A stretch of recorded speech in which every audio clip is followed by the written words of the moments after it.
Hello friends, welcome to my video. आज की video में बात करते हैं e Kalyan scholarship pre matric के बारे में। जो प्री मैट्रिक के ऐसे स्टूडेंट हैं जिनका अभी तक स्कॉलरशिप नहीं मिला है, तो सरकार से निकलकर बहुत बड़ी खबर आ रही है। आपको मैं बता दूं कि केंद्र से पैसा नहीं मिलने पर राज्य सरकार पिछड़े वर्ग के छात्रों के लिए देगी स्कॉलरशिप। जो राज्य सरकार है, क्या इस नियमावली में संशोधन करने वाली है कि जो केंद्र सरकार अगर स्कॉलरशिप नहीं देती है तो पूरे स्कॉलरशिप राज्य सरकार देगी। इस नियमावली में चेंज होने की संभावना लग रही है। अभी एक नया नोटिफिकेशन निकल कर आया है। मैं आप लोग को बता देना चाहता हूँ, आप लोग मेरा वीडियो को पूरा अंत तक देखें, नहीं तो आप लोग को पूरा जानकारी नहीं मिल पाएगा कि प्री मैट्रिक स्कॉलरशिप वाले को कैसे स्कॉलरशिप मिलेगा। या पहले से केंद्र सरकार 75% देती थी और राज्य सरकार 25%, तो दोनों मिलाकर 100% होता था। मैं बता दूं कि 1 से लेकर 5 तक के 1500 रुपये देती थी और 6 से लेकर 8 तक के 2500 रुपये, 9वां और 10वां को 4500 रुपये देती थी। केंद्र से पैसा नहीं मिलने पर भी राज्य सरकार अपने बूते एसटी, एससी एवं ओबीसी छात्र छात्राओं को छात्रवृत्ति उपलब्ध कराएगी। इसके लिए राज्य सरकार SC, ST, OBC pre matric छात्रवृत्ति नियमावली में संशोधन करने जा रही है।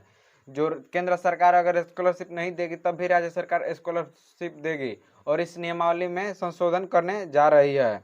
अनुसूचित जनजाति, अनुसूचित जाति, अल्पसंख्यक एवं पिछड़ा वर्ग के कल्याण विभाग के प्रस्ताव पर मंत्री चमरा लिंडा और वित्त विभाग ने स्वीकृति दे दी है। जो मंत्री चमरा लिंडा है, कल्याण मंत्री, वो भी स्वीकृति दे दिए हैं और वित्त विभाग भी स्वीकृति दे दिए हैं। इसके बाद अब आगे की कार्रवाई शुरू की जा रही है। राज्य सरकार द्वारा संचालित विद्यालयों में एवं सरकारी सहायता अनुदान प्राप्त विद्यालयों, गैर सरकारी अल्पसंख्यक सामान्य सहायता प्राप्त सहित गैर सरकारी अल्पसंख्यक माध्यमिक स्कूलों, राजकीय प्रास्वीकृत मदरसों एवं सांस्कृतिक विद्यालयों के कक्षा 1 से लेकर 10 तक अध्ययनरत एसटी, एससी एवं ओबीसी छात्र छात्राओं के लिए प्री मैट्रिक छात्रवृत्ति प्रदान किए जाने के लिए नियमावली बनी हुई है। इस संशोधन होगा। उल्लेखनीय है कि 1 से 8 तक के छात्र छात्राओं को राज्य सरकार अपने बूते छात्रवृत्ति देती है। वर्ग 9वीं और 10वीं अध्ययनरत एसटी, एससी एवं ओबीसी कोटि के छात्र छात्राओं शैक्षणिक विकास के लिए प्रोत्साहन के रूप में केंद्र सरकार के सहयोग से राज्य सरकार द्वारा छात्रवृत्ति प्रदान की जाती है। जो 9वीं 10वीं और जो प्री मैट्रिक में स्कॉलरशिप मिलती है उसमें केंद्र सरकार के सहायता से राज्य सरकार स्कॉलरशिप देती है, जिसमें 75% भागीदारी केंद्र सरकार की होती है और 25% भागीदारी राज्य सरकार की होती है। दोनों मिलाकर 100% स्कॉलरशिप देती है। इस योजना के तहत वर्ग 9वां और 10वां छात्र छात्राओं के लिए केंद्र सरकार द्वारा एससी, एसटी छात्र छात्राओं के लिए 75% और राज्य सरकार 25% राशि उपलब्ध कराती है। एससी और पिछड़ा वर्ग के लिए छात्र छात्राओं के लिए केंद्र सरकार 60% देती है और जो शेष 40% है वो राज्य सरकार देती है। लेकिन कई बार विभिन्न कारणों के कारण केंद्र से तय राशि नहीं मिल पाती है। छात्र छात्राओं की संख्या के अनुरूप राशि केंद्र से प्राप्त नहीं होने के कारण भुगतान में कई कठिनाई होती है। 60% भागीदारी है उसमें नहीं दे पाती है, इस कारण राज्य सरकार छात्रवृत्ति देने में कठिनाई होती है। ऐसे मामले में जिसमें केंद्र सरकार से छात्र की संख्या के अनुरूप निर्धारित केंद्रांश की पूर्ण राशि प्राप्त नहीं होते या अन्य कारण केंद्र से राशि छात्रों को प्राप्त नहीं होती है, ऐसे छात्र छात्राओं छात्रवृत्ति का भुगतान राज्य सरकार द्वारा किए जाने का प्रस्ताव है।